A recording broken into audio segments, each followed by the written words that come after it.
Hello friends, कैसे हैं आप सभी लोग। एक बार फिर से वेलकम है दीपा एकेडमी पर। मैं हूं दीपा। आज मैं फिर से सीटेट और स्टेट के लिए पैडागोजी और शिक्षण क्लास से 30 इंपॉर्टेंट क्वेश्चन लेकर आ गई हूं। तो जल्दी से आप सभी जुड़ जाइए दीपा एकेडमी से और फिर शुरू करते हैं आज की क्लास। तो आज हमारा 6th क्लास है और ऐसे ही हम कंटिन्यू क्लास करेंगे डेली। तो ये क्लास कितने बजे होती है, तो ये 2 PM पे होती है डेली। तो आप 2 बजे दीपा एकेडमी से जुड़ना नहीं भूलिएगा। और जो भी इस चैनल पर पहली बार आए हैं तो प्लीज़ चैनल को सब्सक्राइब कर लीजिएगा और सभी लोग एक बार क्लास को शेयर कर दीजिए और लाइक भी कर दीजिए। तो कैसी चल रही है आप लोगों की बिहार स्टेट और सीटेट की तैयारी। सीटेट का नोटिफिकेशन नहीं आया है, सीटेट का एग्ज़ाम दिसंबर में होगा, लेकिन आप लोगों को तैयारी अभी से ही शुरू कर देनी है क्योंकि सीटेट का एग्ज़ाम ईजी नहीं है। क्योंकि आप लोग डाटा देख रहे हैं, सीटेट का एग्ज़ाम जो कि पेपर 2 है उसका तो डाटा और भी ज़्यादा ख़राब आ रहा है। बहुत ही कम 10% से भी कम बच्चे पास करते हैं, जबकि इसमें निगेटिव मार्किंग भी नहीं है। सिर्फ क्राइटेरिया है जो बिहार के बच्चों के लिए, लड़कियों के लिए 82 नंबर और बाकियों के लिए 90 नंबर लाकर पास कर सकते हैं। फिर भी क्या हो रहा है, इसका परसेंटेज दिन पर दिन कम ही होता जा रहा है। तो चलिए शुरू करते हैं आज की क्लास। देखते हैं आज का पहला क्वेश्चन। तो इसलिए आप सभी लोग अभी से ही पढ़ना स्टार्ट कर दीजिए ताकि आप लोगों का सीटेट इस बार क्लियर हो जाए। और सबसे इम्पॉर्टेंट एक और न्यूज़ आप लोगों को बता दूं कि महिलाओं के लिए बिहार में 35% आरक्षण और साथ में डोमिसाइल भी लागू कर दिया गया है। तो ये महिलाओं के लिए बहुत बड़ी बात है और सरकारी नौकरी में बहुत ही सुनहरा अवसर है। तो डेली न्यूज़ के लिए भी आप लोग दीपा एकेडमी को फॉलो कर सकते हैं क्योंकि डेली न्यूज़ आप लोगों को शॉर्ट वीडियो में मिल जाएगी। तो पहला क्वेश्चन पढ़िए और जल्दी से आप लोग इसका राइट आंसर कमेंट में दीजिए। क्वेश्चन क्या पूछ रहा है आप लोगों से? क्वेश्चन पूछ रहा है आप लोगों से मेटाकॉग्निक्स का अर्थ क्या है। मेटाकॉग्निशन का अर्थ क्या है? केवल रटना है। ऑप्शन बी है सोचने की प्रक्रिया है और ऑप्शन सी है सीखने के बारे में सोचना और समझना है और ऑप्शन डी है दंड द्वारा अधिगम है। तो मेटाकॉग्निशन होता क्या है, थोड़ा सा इसको जान लेते हैं। मेटाकॉग्निशन होता है किसी भी सोच के बारे में सोचना। अगर हमारे मन में अगर कोई विचार आता है तो उस विचार पे हम विचार करते हैं, उसे क्या कहते हैं? मेटाकॉग्निशन कहते हैं। तो आप लोगों को अर्थ समझ में आ गया होगा। तो जल्दी से आप लोग इसका आंसर ढूंढिए और फटाफट से कमेंट में आंसर टाइप कीजिए। तो पहला क्या है? केवल है। तो सबसे पहले हम आप लोगों को कितनी बार बता चुके हैं, जिस भी ऑप्शन में केवल लगा हुआ तो क्या हो गया? निगेटिव हो गया। और निगेटिव सिर्फ जब क्वेश्चन पूछा जाता है निगेटिव तभी ही उसका आंसर निगेटिव होता है। तो इसको कट करके ऑप्शन से हटा दीजिए। अब जल्दी से इसका राइट आंसर बताइए। सोचने की प्रक्रिया, सीखने के बारे में सोचना और समझना, दंड द्वारा अधिगम। दंड द्वारा अधिगम क्या हो गया? ये भी निगेटिव हो गया, तो इसको भी कट करके हटा दीजिए। अब आप लोगों को ज़्यादा आसानी होगी आंसर ढूंढने में। बी और सी में से सही उत्तर बताइए क्या हो जाएगा। क्वेश्चन नंबर पहला का राइट आंसर हो जाएगा सोचने की प्रक्रिया, सीखने के बारे में सोचना और समझना। तो इसका राइट आंसर हो जाएगा ऑप्शन सी, सीखने के बारे में सोचना और समझना। सी विल बी राइट आंसर। सोचने की प्रक्रिया नहीं। सोचने की प्रक्रिया क्या करते हैं हम? सोच पर हम लोग सोचते हैं, विचार पर हम विचार करते हैं। तो इसका राइट आंसर हो जाएगा सी, C will be right answer. अगला क्वेश्चन देखते हैं। क्वेश्चन नंबर 2 है जब एक छात्र स्वयं अपनी प्रगति पर विचार करता है तो वह प्रक्रिया कहलाती है। जब एक छात्र स्वयं अपनी प्रगति पर विचार करता है तो प्रक्रिया कहलाती, क्या कहलाती है? आत्ममूल्यांकन कहलाता है, पुनर्बलन कहलाता है, रीइंफोर्समेंट कहलाता है, ऑप्शन सी है अनुकरण कहलाता है और ऑप्शन डी है निष्क्रिय अधिगम कहलाता है। तो क्वेश्चन नंबर 2 का राइट आंसर क्या हो जाएगा? आप लोग फटाफट से कमेंट में आंसर दीजिए। और प्लीज़ सभी लोग जो भी इस चैनल पर पहली बार आए हो तो सब्सक्राइब जरूर कर लीजिएगा और क्लास को शेयर कर दीजिएगा और लाइक भी कर दीजिएगा। तो क्वेश्चन नंबर 2 का राइट आंसर क्या हो जाएगा? पुनर्बलन हो जाएगा, अनुकरण, निष्क्रिय अधिगम, आत्ममूल्यांकन। यहाँ पे जब एक छात्र स्वयं अपनी प्रगति पर विचार करता है तो ये क्या हो जाएगा? आत्ममूल्यांकन हो जाएगा। पुनर्बलन नहीं होगा, अनुकरण भी नहीं होगा, निष्क्रिय अधिगम भी नहीं होगा। अनुकरण क्या करते हैं हम लोग इसमें देखकर सीखते हैं और निष्क्रिय अधिगम तो होता ही नहीं है, ये तो निगेटिव हो जाएगा। तो इसको भी कट हो जाएगा। तो इसका राइट आंसर हो जाएगा option A will be right answer. अगला क्वेश्चन देखते हैं। क्वेश्चन नंबर 3 है, आपके स्क्रीन पर पढ़िए और फटाफट से इसका राइट आंसर कमेंट में दीजिए। क्वेश्चन क्या पूछ रहा है आप लोगों से? रचनावादी शिक्षण पद्धति में शिक्षक की भूमिका होती है। यहाँ पे रचनावादी शिक्षण पद्धति में शिक्षक की भूमिका पूछा जा रहा है। तो ऑप्शन क्या है? जानकारी देने वाला और ऑप्शन बी है अनुशासक और ऑप्शन सी है सहायक और मार्गदर्शक और ऑप्शन डी है मूल्यांकन करता। तो क्या हो जाएगा क्वेश्चन नंबर 3 का राइट आंसर? फटाफट से आप लोग कमेंट में बताइए। रचनावादी शिक्षण को ध्यान में रखते हुए इसका आंसर देना है। तो रचनावादी शिक्षा में जानकारी देने वाला, अनुशासक, सहायक और मार्गदर्शक और मूल्यांकन करता। तो इसका राइट आंसर क्या हो जाएगा? क्वेश्चन नंबर 3 का राइट आंसर हो जाएगा सहायक और मार्गदर्शक। रचनावादी में जानकारी देने वाला सिर्फ नहीं, अनुशासक भी नहीं, मूल्यांकन करता भी नहीं। तो C will be right answer. Next question देखते हैं। क्वेश्चन नंबर 4 है, स्कीमा शब्द का उपयोग किसने किया था? लेव वाइगोत्स्की ने किया था, ब्रूनर ने किया था, जीन पियाजे ने किया था, स्किनर ने किया था। तो क्वेश्चन नंबर 4 का राइट आंसर क्या हो जाएगा? स्कीमा क्या होता है? स्कीमा क्या होता है आप लोगों को पता है तो कमेंट में बताइए। स्कीमा होता है पहले से जो हम ज्ञान प्राप्त किए हुए रहते हैं उसको संग्रह करता है। पहले से जो हमें कहीं भी हम स्कूल में भी जाते हैं तो क्या होता है, वो फैमिली से कुछ ना कुछ ज्ञान सीख कर ही जाता है। तो पहले से प्राप्त ज्ञान को एक संग्रह होता है स्कीमा, जो कि नई जानकारी के साथ क्या करता है, संसाधित करने में क्या करता है, प्रभावित करता है उसको। जब हम पहले से ही कुछ ज्ञान सीख के आते हैं उसी के अनुसार हम नया ज्ञान सीखते हैं तो उसको क्या करता है, संसाधित करने में वो प्रभावित करता है। तो पहले से प्राप्त ज्ञान का एक संग्रह है जो नई जानकारी को संसाधित या सीखने में मदद करती है या प्रभावित करती है। तो जल्दी से आप बताइए क्वेश्चन नंबर 4 का राइट आंसर क्या हो जाएगा? किसने दिया था स्कीमा को? तो इसका राइट आंसर हो जाएगा ऑप्शन सी, जीन पियाजे ने दिया था। एक मिनट, डाउट लग रहा है। तो इसका राइट आंसर क्या हो जाएगा? इसका राइट आंसर हो जाएगा option C, C will be right answer. अगला क्वेश्चन देखते हैं। क्वेश्चन नंबर 5 है हमारे स्क्रीन पर। क्या पूछ रहा है? ऑब्जर्वेशनल लर्निंग किस सिद्धांत से संबंधित है? तो ऑब्जर्वेशनल लर्निंग किस सिद्धांत से संबंधित है? थॉर्नडाइक का प्रयास एवं भूल से। ऑप्शन बी है बेंडूरा का सामाजिक अधिगम सिद्धांत से, और ऑप्शन सी है पावलोव की शास्त्रीय अनुबंधन से, और ऑप्शन डी है स्किनर का प्रचालन अनुबंधन से। तो ऑब्जर्वेशनल क्या होता है? ऑब्जर्वेशन अवलोकन करना होता है, जो कि बीएड फर्स्ट ईयर में 1 महीने के लिए हम लोग इंटर्नशिप में जाते हैं तो वहाँ पे हम लोग सीखते हैं और करते हैं। तो फटाफट से क्वेश्चन नंबर 5 का क्या हो जाएगा राइट आंसर? जल्दी से आप लोग कमेंट में बताइए।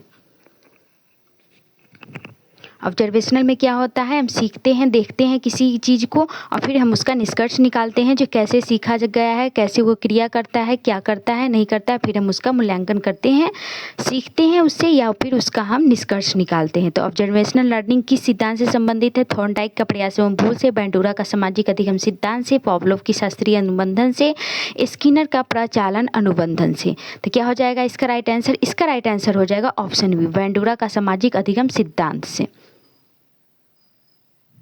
B will be right answer. Next question देखते हैं। क्वेश्चन नंबर 6 है हमारे स्क्रीन पर। जब अधिगम केवल बाहरी इनाम पर निर्भर करता है तो इसे क्या कहा जाता है? जब अधिगम केवल बाहरी इनाम पर निर्भर करता है तो इसे क्या कहा जाता है? यहाँ पे केवल है यानी कि निगेटिव है, तो इसका आंसर भी निगेटिव ही होगा। आंतरिक प्रेरणा, व्यक्तिगत अधिगम, ऑप्शन सी है बाह्य प्रेरणा, और ऑप्शन डी है मानसिक अधिगम। यहाँ पे केवल बाहरी इनाम, तो फटाफट से राइट आंसर बताइए क्या हो जाएगा? बाहरी इनाम का क्या हो जाएगा? बाह्य प्रेरणा। आंतरिक प्रेरणा इंटरनल मोटिवेशन हो जाता है। व्यक्तिगत अधिगम वो अलग होता है। मानसिक अधिगम संज्ञानात्मक अधिगम। तो यहाँ पे बाहरी, केवल बाहरी पूछा जा रहा है तो यहाँ पे सी हो जाएगा, C will be right answer. Next question देखते हैं। क्वेश्चन नंबर 7 है। क्या पूछ रहा है? ZPD zone of proximal development में प्रॉक्सिमल का अर्थ क्या है? यहाँ पे ZPD zone of proximal development में प्रॉक्सिमल का अर्थ क्या है? दूर है, समीप या निकट है, कठिन है या जटिल है। तो क्या हो जाएगा इसका राइट आंसर? फटाफट से बताइए। जोन ऑफ प्रॉक्सिमल डेवलपमेंट को हम कितनी बार पढ़ चुके हैं? तो जो भी इस चैनल पर पहली बार आए हो और क्लास ये पहली बार देख रहे हो तो पीछे वाला क्लास आप लोग सभी देख लीजिएगा। तो जोन ऑफ प्रॉक्सिमल डेवलपमेंट में प्रॉक्सिमल का अर्थ होता है, इसका राइट आंसर ऑप्शन बी हो जाएगा, समीप या निकट होता है। B will be right answer. Next question देखते हैं। क्वेश्चन नंबर 8 है हमारे स्क्रीन पर। इनएक्टिव आइकॉनिक सिंबॉलिक मॉडल किसका है? इनएक्टिव आइकॉनिक और सिंबॉलिक मॉडल किसका है? जीन पियाजे का, ब्रूनर का, कोहलबर्ग का, वाइगोत्स्की का। तो क्या हो जाएगा इसका? इनएक्टिव मतलब क्या होता है? सक्रिय होता है, प्रतिष्ठित। आइकॉनिक और सिंबॉलिक होता है, प्रतिक्रियात्मक होता है, संकेत देना होता है। तो ये किसने दिया था? तो जल्दी से आप लोग इसका राइट आंसर बताइए। क्वेश्चन नंबर 8 का तो इसका राइट आंसर हो जाएगा B, Bruner. B will be right answer. पियाजे ने कौन सा दिया था? संज्ञानात्मक विकास का दिया था। अगला क्वेश्चन देखते हैं। क्वेश्चन नंबर 9 है, एक छात्र गणित में बहुत अच्छा है लेकिन भाषा में कमजोर है, किस सिद्धांत का उदाहरण है। यहाँ पे क्वेश्चन क्या पूछ रहा है आप लोगों से, एक छात्र गणित में बहुत अच्छा है लेकिन भाषा में कमजोर है, किस सिद्धांत का उदाहरण है। बहुबुद्धि सिद्धांत का, संज्ञानात्मक सिद्धांत का, सामाजिक अधिगम का, और ऑप्शन डी है व्यवहारवादी सिद्धांत का। तो फटाफट से क्वेश्चन नंबर 9 का आंसर बताइए और प्लीज़ सभी लोग एक बार क्लास को शेयर कर दीजिए। जो भी इस चैनल पर पहली बार आए हैं तो प्लीज़ चैनल को सब्सक्राइब जरूर कर लीजिएगा और क्लास को लाइक भी कर दीजिए। तो क्वेश्चन नंबर 9 का राइट आंसर क्या हो जाएगा, ऑप्शन सी हो जाएगा, सामाजिक अधिगम। एक छात्र गणित में बहुत अच्छा है लेकिन भाषा में कमजोर है, यह किस सिद्धांत का उदाहरण है, सामाजिक अधिगम का। वो समाज के बारे में नहीं जानता है, लोगों से वो इंटरेक्ट नहीं कर पा रहा है, तो इसका राइट आंसर हो जाएगा option C will be right answer. अगला क्वेश्चन देखते हैं। क्वेश्चन नंबर 10 है, स्कैप फोल्डिंग का प्रयोग जेडपीडी में किस उद्देश्य से होता है। स्कैप फोल्डिंग का प्रयोग जेडपीडी में किस उद्देश्य से किया जाता है। अस्थायी सहायता देने से, विद्यार्थियों को अकेला छोड़ने से, और ऑप्शन सी है धीरे धीरे सहायता कम करते हुए आत्मनिर्भर बनाना, और ऑप्शन डी है केवल जानकारी देना। तो यहाँ पे केवल लगा हुआ है तो इसको कट करके ऑप्शन से बाहर कीजिए और जल्दी से इसका राइट आंसर बताइए। स्कैप फोल्डिंग मतलब क्या होता है, सहायता देना, उसको अधिगम में सहायता देना होता है। तो जल्दी से आप लोग बताइए इसका राइट आंसर क्या हो जाएगा। अस्थायी सहायता देना, हमेशा के लिए सहायता नहीं देना होगा। विद्यार्थियों को अकेला छोड़ना, ये अकेला है, निगेटिव हो गया तो ये भी नहीं होगा। तो इसका राइट आंसर क्या हो जाएगा, धीरे धीरे सहायता कम करते हुए आत्मनिर्भर बनाना। सी विल बी राइट आंसर। शुरू में बच्चा को सहायता देना है और फिर धीरे धीरे कम करते हुए उसे खुद पे छोड़ देना है, आत्मनिर्भर बनाना है। तो C will be right answer. अगला क्वेश्चन देखते हैं। क्वेश्चन नंबर 11 है, स्पाइरल करिकुलम का विचार किसने दिया था। ब्रूनर ने दिया था, स्किनर ने दिया था, लेव वाइगोस्की ने दिया था, कोहलबर्ग ने दिया था। तो स्पाइरल करिकुलम क्या होता है, फटाफट से आप लोग कमेंट में बताइए अगर आप लोगों को पता है। तो ये क्या होता है, निर्देश का प्रारंभिक क्या होता है।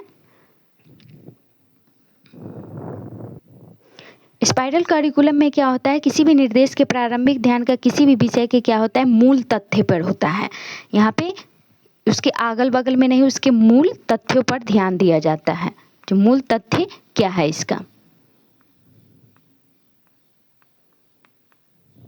इसमें विद्यार्थियों के प्रारंभिक ध्यान में क्या किया जाता है, किसी भी विषय के मूल तथ्यों पर ध्यान दिया जाता है। तो क्वेश्चन नंबर 11 का राइट आंसर क्या हो जाएगा, आप लोग फटाफट से कमेंट में बताइए। तो इसका राइट आंसर हो जाएगा ऑप्शन ए, ब्रूनर ने दिया था, A will be right answer. Spiral curriculum जिसमें क्या होता है, निर्देश का प्रारंभिक ध्यान किसी भी विषय के मूल तथ्य पर होता है, ए विल बी राइट आंसर। अगला क्वेश्चन देखते हैं। क्वेश्चन नंबर 12 है, बच्चे जब अलग अलग दृष्टिकोण से समस्या का समाधान करते हैं तो वह किस कौशल को दर्शाते हैं। अभिव्यक्ति कौशल को, रचनात्मकता को, संज्ञानात्मक विकास को, और ऑप्शन डी है समावेशी सोच को। तो क्या हो जाएगा क्वेश्चन नंबर 12 का राइट आंसर, आप लोग फटाफट से बताइए। जब बच्चे अलग अलग, यहाँ पे अलग अलग दृष्टिकोण से समस्या का समाधान करते हैं तो वो किस कौशल को दर्शाते हैं, अभिव्यक्ति कौशल को, रचनात्मक को, संज्ञानात्मक विकास को, समावेशी सोच को। तो फटाफट से राइट आंसर बताइए क्या हो जाएगा क्वेश्चन नंबर 12 का सही उत्तर। तो इसका राइट आंसर हो जाएगा रचनात्मकता। क्या करते हैं वो, रचनात्मक है, अभिव्यक्ति नहीं है, संज्ञानात्मक विकास नहीं है, समावेशी भी नहीं है। और यहाँ पे अलग अलग तो समावेशी तो एक साथ किया जाता है। तो इसका राइट आंसर हो जाएगा option B will be right answer.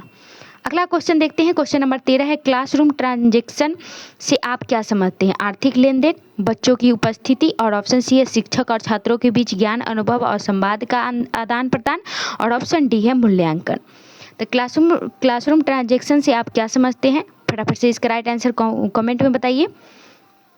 तो इसमें क्या हो जाता है, कक्षा में लेन देन किया जाता है, मौखिक रूप से आदान प्रदान किया जाता है छात्रों के बीच में या शिक्षकों के बीच में। तो आप लोगों को समझ में आ गया होगा इसका सही उत्तर क्या होगा। तो फटाफट से आप लोग कमेंट में बताइए क्वेश्चन नंबर 13 का राइट आंसर। आर्थिक लेन देन नहीं होता है, बच्चे क्लास में पैसों का लेन देन या आर्थिक लेन देन नहीं करते हैं, बच्चों की उपस्थिति नहीं, मूल्यांकन भी नहीं किया जाता है। तो इसका सही उत्तर हो जाएगा शिक्षक और छात्रों के बीच ज्ञान, अनुभव और संवाद का आदान प्रदान होता है, सी विल बी राइट आंसर।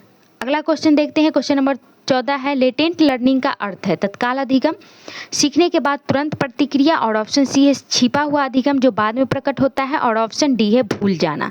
तो क्वेश्चन नंबर 14 का राइट आंसर बताइए। लेटेंट लर्निंग का मतलब हो जाता है छिपा हुआ रहता है, हम कोई भी ज्ञान या जो कि औपचारिक रूप से या अनौपचारिक रूप से सीखते हैं, ऑफिशियल या अनऑफिशियल तरीके से, तो ऐसा कोई ज्ञान होता है जिसका हम तुरंत उपयोग नहीं करते हैं, कभी 5 साल या 10 साल या कभी भी ज़रूरत पड़ने पर करते हैं। तो क्या होता है, वो छुपा हुआ अधिगम होता है जो कि हम कभी बुढ़ापे में भी कर सकते हैं। अभी जो हम सीख रहे हैं 10 साल भी यूज करके हम उसको करते हैं।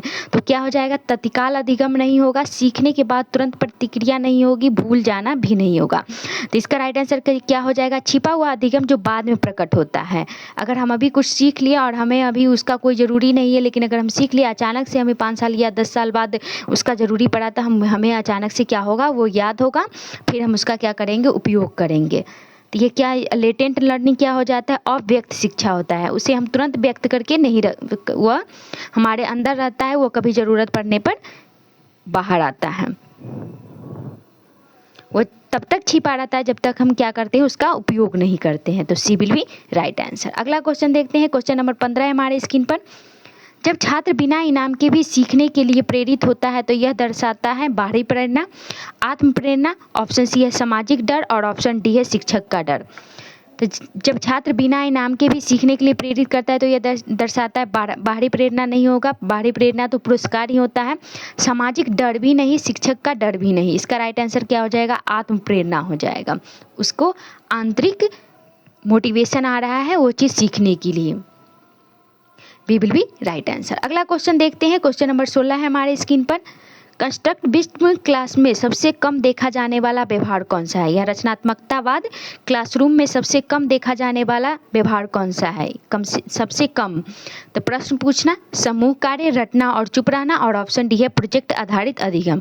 तो फटाफट से क्वेश्चन नंबर 16 का राइट आंसर क्या हो जाएगा। यहाँ पर रचनावाद से क्वेश्चन पूछा जा रहा है, तो प्रश्न पूछना क्या हो जाएगा, रचनावाद हो जाएगा, समूह कार्य भी रचनावाद हो जाएगा, प्रोजेक्ट आधारित अधिगम यानी कि लर्निंग बाय डूइंग, तो ये भी रचनावाद से है। तो रटना और चुप रहना ये क्या है, सबसे कम देखा जाता है। तो C will be right answer. अगला क्वेश्चन देखते हैं, क्वेश्चन नंबर 17 है हमारे स्क्रीन पर। कौन सा मूल्यांकन छात्रों के सोचने, विश्लेषण करने और निर्णय लेने की क्षमता को परखता है।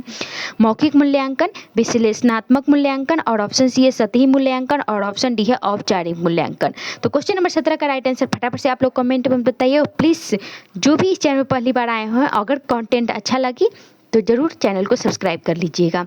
और कंटेंट बेहतर यहाँ पे मिलेगा आप लोगों को।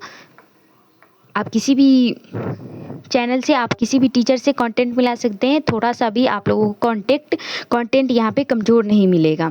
अगर किसी भी टॉपिक पर अगर आप लोगों को विशेष क्लास चाहिए तो वो भी आप लोग टेलीग्राम चैनल लिंक मिलेगा डिस्क्रिप्शन बॉक्स में, तो वहाँ पर आप फॉलो करके वहाँ पे मैसेज करके बता सकते हैं। तो क्वेश्चन नंबर 17 का राइट आंसर फटाफट से आप लोग कमेंट में बताइए। तो इसका राइट आंसर हो जाएगा ऑप्शन बी, विश्लेषणात्मक मूल्यांकन। B will be right answer. अगला क्वेश्चन देखते हैं, क्वेश्चन नंबर 18 है हमारे स्क्रीन पर। फीडबैक शिक्षण में क्यों आवश्यक है। छात्रों को रोकने के लिए, ऑप्शन बी है शिक्षक की प्रशंसा के लिए, और ऑप्शन सी है सीखने को बेहतर और स्पष्ट बनाने के लिए, और ऑप्शन डी है परीक्षा में अंक देने के लिए। तो क्वेश्चन नंबर 18 का राइट आंसर क्या हो जाएगा, फटाफट से आप लोग कमेंट में बताइए। फीडबैक शिक्षण में क्यों आवश्यक है। जल्दी ही आप लोगों को सीटेट का PYQ सीरीज भी आने वाला है, तो दीपा एकेडमी के साथ आप लोग जुड़े रहिएगा। तो फीडबैक SST का जिनका भी सब्जेक्ट हो, तो CTP का तो चलेगा ही PYQ सीरीज, और साथ में SST का भी चलेगा। तो क्वेश्चन नंबर 18 का राइट आंसर क्या हो जाएगा, छात्रों को रोकने के लिए नहीं, ये निगेटिव हो जाएगा। शिक्षक की प्रशंसा के लिए नहीं, ये भी निगेटिव है। परीक्षा में अंक देने के लिए नहीं। सीखने को बेहतर और स्पष्ट बनाने के लिए, C will be right answer. Feedback से क्या होता है, शिक्षक को भी अपने टीचिंग स्टाइल में परिवर्तन करने का या उस पर सोचने का मौका मिलता है, और बच्चे का भी पता चलता है वो कहाँ पे क्या सीख रहे हैं। तो C will be right answer. अगला क्वेश्चन देखते हैं, क्वेश्चन नंबर 19 है। क्रिटिकल पेडागोजी की अवधारणा किस विचारक से जुड़ी हुई है। पियाजे से, पाउलो फ्रेरे से, और ऑप्शन सी है स्किनर से, और ऑप्शन डी है ब्रूनर से। तो क्वेश्चन नंबर 19 का राइट आंसर क्या हो जाएगा, फटाफट बताइए। क्रिटिकल पेडागोजी क्या हो जाएगा, आलोचनात्मक शिक्षा शास्त्र से। तो इसमें क्या होता है, क्रिटिकल पेडागोजी में प्रारंभिक स्कूली शिक्षा प्रणाली को क्या करते हैं, इसमें आलोचना की जाती है। नई शिक्षा प्रणाली, आधुनिक शिक्षा प्रणाली पर बल दिया जाता है। तो क्वेश्चन नंबर 19 का राइट आंसर आप लोग फटाफट से बताइए। इसका राइट आंसर क्या हो जाएगा, तो इसका राइट आंसर हो जाएगा जीन पियाजे। जी, A will be right answer. अगला क्वेश्चन देखते हैं, क्वेश्चन नंबर 20 है हमारे स्क्रीन पर। अगर कोई छात्र बार बार गलती करता है तो शिक्षक को चाहिए डांटे, सजा दे, त्रुटि पर चर्चा करके सुधार कराए, और ऑप्शन डी है मजाक बनाए। तो डांटे निगेटिव है, डांटना नहीं है, सजा देना भी नहीं है, मजाक बनाना भी नहीं है, बच्चे को बुली नहीं करना है। सी विल बी राइट आंसर हो जाएगा। त्रुटि पर चर्चा करके सुधार कराएं। नेक्स्ट क्वेश्चन देखते हैं। क्वेश्चन नंबर 21 है, कंस्ट्रक्टिविज्म किस पर बल देता है? रचनात्मकतावाद किस पर बल देता है? निष्क्रिय अधिगम पर, शिक्षक केंद्रित शिक्षा पर, सक्रिय अधिगम और अनुभव पर, और ऑप्शन डी है केवल पुस्तक पर। केवल लगा हुआ है, इसको कट करके पहले हटा दीजिए। निष्क्रिय भी निगेटिव है तो इसको भी कट करते हैं। शिक्षक केंद्रित नहीं, छात्र केंद्रित शिक्षा पर बल दिया जाता है, NEP 20 में बताया गया है, तो इसको भी निगेटिव है, इसको भी कट करते तो इसका राइट आंसर हो गया ऑप्शन सी, सक्रिय अधिगम और अनुभव पर। सी विल बी राइट आंसर। अगला क्वेश्चन देखते हैं। क्वेश्चन नंबर 22 है, इंट्रिंसिक मोटिवेशन का असर छात्रों पर कैसा होता है? डर से सीखते हैं, केवल इनाम के लिए सीखते हैं, और ऑप्शन सी है आनंद से, स्व प्रेरणा से सीखते हैं, और ऑप्शन डी है बेमन से पढ़ते हैं। तो यहाँ पे आंतरिक मोटिवेशन का असर छात्रों पर कैसा होता है? डर से सीखते हैं, बिल्कुल भी नहीं, ये निगेटिव है। केवल इनाम, ये भी निगेटिव है। और बेमन से सीखते नहीं, जब बच्चे का आंतरिक प्रेरणा होगा, वे अंतर्मुखी प्रेरणा से पढ़ेंगे तो वो बेमन से नहीं पढ़ सकते, तो ये भी निगेटिव होगा। तो इसका राइट आंसर हो जाएगा आनंद से, स्व प्रेरणा से पढ़ते हैं। सी विल बी राइट आंसर। अगला क्वेश्चन देखिए। क्वेश्चन नंबर 23 है, बच्चे जब समस्या का हल खोजते हैं तो वह होता है निष्क्रिय अधिगम, समस्या समाधान अधिगम, ऑप्शन सी है अनुकरण आधारित, और ऑप्शन डी है रटंत प्रक्रिया। तो रटंत क्या है? निगेटिव है, इसको कट करके, और निष्क्रिय भी कट करके ऑप्शन से बाहर कीजिए। तो बी और सी में से राइट आंसर क्या हो जाएगा? फटाफट आप लोग कमेंट में बताइए। समस्या समाधान अधिगम, अनुकरण आधारित। यहाँ पे बच्चे जब समस्या का हल खोजते हैं तो वो क्या होता है? तो अनुकरण, या अनुकरण मतलब होता है देखकर सीखना, तो ये तो होगा नहीं। समस्या का समाधान अधिगम, B will be right answer. अगला क्वेश्चन देखते हैं। क्वेश्चन नंबर 24 हमारे स्क्रीन पर, एडवांस ऑर्गेनाइजर शब्द किसने दिया था? स्किनर ने, आशुवल ने, और ऑप्शन सी है ब्रूनर ने, और ऑप्शन डी है जीन पियाजे ने। तो क्वेश्चन नंबर 24 का राइट आंसर क्या हो जाएगा? फटाफट से आप लोग कमेंट में बताइए। क्वेश्चन क्या पूछ रहा है आप लोग से? एडवांस ऑर्गेनाइजर किसने दिया था, शब्द किसने दिया था? तो इसका राइट आंसर हो जाएगा क्वेश्चन नंबर 24 का ऑप्शन बी, आशुवल ने दिया था। B will be right answer. Next question देखते हैं। क्वेश्चन नंबर 25 है हमारे स्क्रीन पर, रिफ्लेक्टिव टीचिंग का उद्देश्य क्या है? शिक्षक को आत्मनिरीक्षण के माध्यम से सुधार करना, ऑप्शन बी है छात्रों को डांटना, और ऑप्शन सी है पाठ्यक्रम जल्दी खत्म करना, और ऑप्शन डी है परीक्षा पास कराना। तो क्या हो जाएगा? रिफ्लेक्टिव टीचिंग, और दो और कौन सा टीचिंग होता है? एक होता है मेमोरी लेवल, एक होता है अंडरस्टैंडिंग,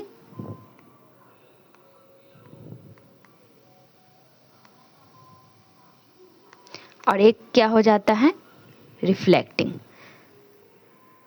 तो फटाफट से क्वेश्चन नंबर 25 का बताइए। रिफ्लेक्टिंग टीचिंग क्या होता है? चिंतनशील शिक्षण होता है। इसमें हम क्या करते हैं? किसी भी टॉपिक के बारे में हम खुद से सोचते हैं, गहन चिंतनशील करते हैं, फिर उसका निर्णय लेकर उस पर हम शिक्षण करते हैं। तो क्या हो जाएगा? रिफ्लेक्टिंग टीचिंग का उद्देश्य छात्रों को डांटना, बिल्कुल भी नहीं। पाठ्यक्रम जल्दी खत्म करना, नहीं।